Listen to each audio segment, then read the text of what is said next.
C'est déjà le week-end. Merci de nous rejoindre en Lorraine dans ce 19-20 dont voici les principaux titres. Il n'y aura plus de train entre Nancy et Contrexéville, et ce à compter du 19 décembre prochain. Ainsi, on a décidé la SNCF. Un coup dur pour l'Ouest vosgien. On en parle dans ce journal avec le maire de Saint-Dié et président de la commission transport à la région, David Valence, et notre invité. La campagne hivernale remise en état trop élevé. La ligne TER numéro 14 sera donc fermée entre Nancy et Contrexéville. Deux lignes sont en fait dans le collimateur de la SNCF. Nancy-Méret, cette ligne, et Saint-Dié-Strasbourg. La colère grandit ces derniers temps chez les usagers, mais aussi du côté des élus qui envisagent des actions. Avec nous, en duplex de Saint-Dié, le maire de la ville. Bonsoir, David Valence. Vous présidez également la commission transport du conseil régional. Vous nous confirmez bien que cette fameuse ligne 14 prendra fin le 19 décembre prochain? Non, c'est une substitution d'un trafic ferroviaire par un trafic sur route. Alors évidemment, c'est dramatique, évidemment, c'est un signal terrible qui est envoyé au territoire. Malheureusement, c'est une situation dans laquelle, vous le disiez, deux lignes se trouvent pour le moment dans notre département des Vosges, la ligne Saint-Dié-Strasbourg et la ligne Nancy-Méret, avec de la part de la SNCF une attitude qui est inacceptable, puisque nous avons été vraiment, il y a quelques semaines, pris de court par les annonces des besoins d'investissement très importants que la SNCF jusque-là n'avait pas révélés. David Valence, le député Christian Franqueville avait écrit à Guillaume Pépi, le président de la SNCF, pour faire part de ses inquiétudes. Il a donc appris cette fermeture, cette substitution effectivement par des bus, et forcément de son côté également la nouvelle passe mal. Écoutez-le, il était interrogé aujourd'hui par Jean-Christophe Panec et Mostafa Mohamed.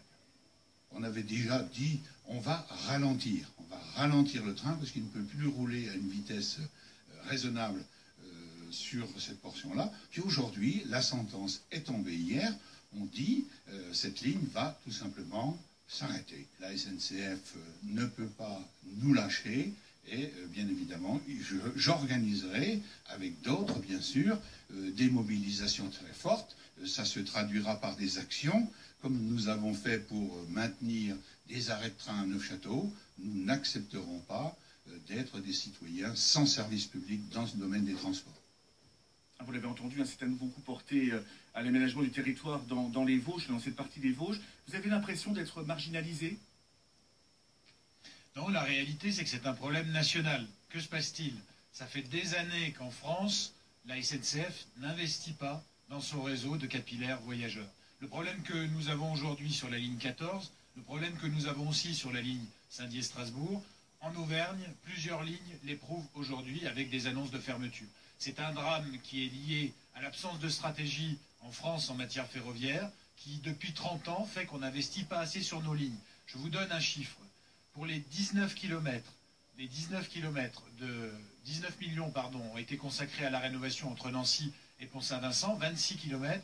Il nous faudrait aujourd'hui rénover 108 km de lignes entre Pont-Saint-Vincent et Vittel. Et c'est aujourd'hui que la SNCF s'adresse aux collectivités, que la SNCF s'adresse aux différents acteurs du territoire en disant « nous n'avons pas cet argent ». Eh bien, c'est inacceptable. L'État doit faire face à ses responsabilités. La SNCF doit faire face à ses responsabilités. Et justement, en quelques mots sur la ligne Saint-Dié-Strasbourg, la région a demandé des engagements à la SNCF. On en est où précisément? Est-ce que vous avez des réponses là-dessus?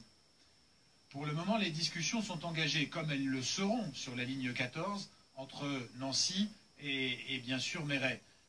Nous allons ouvrir un dialogue afin que la SNCF prenne des engagements précis sur les travaux qu'elle compte faire, et quand elle ne pourra pas les faire seule du point de vue du financement, sur des tours de table qu'il faudra monter, qu'il faudra organiser pour pouvoir assurer un service public optimal. Mais vous savez, ce sont 11 lignes, le président de la région l'a dit, qui sont concernées dans toute la région. Cela représente des centaines de millions d'euros, mais qui sont liés au manque de stratégie en matière ferroviaire, au fait que la SNCF n'a pas assez investi. La région est prête à faire des efforts sur un certain nombre de dossiers, mais on ne pourra pas tout faire seul. Et j'appelle chacun à rester mobilisé et surtout à prendre ses responsabilités du côté de l'État, du côté de la SNCF et du côté des collectivités.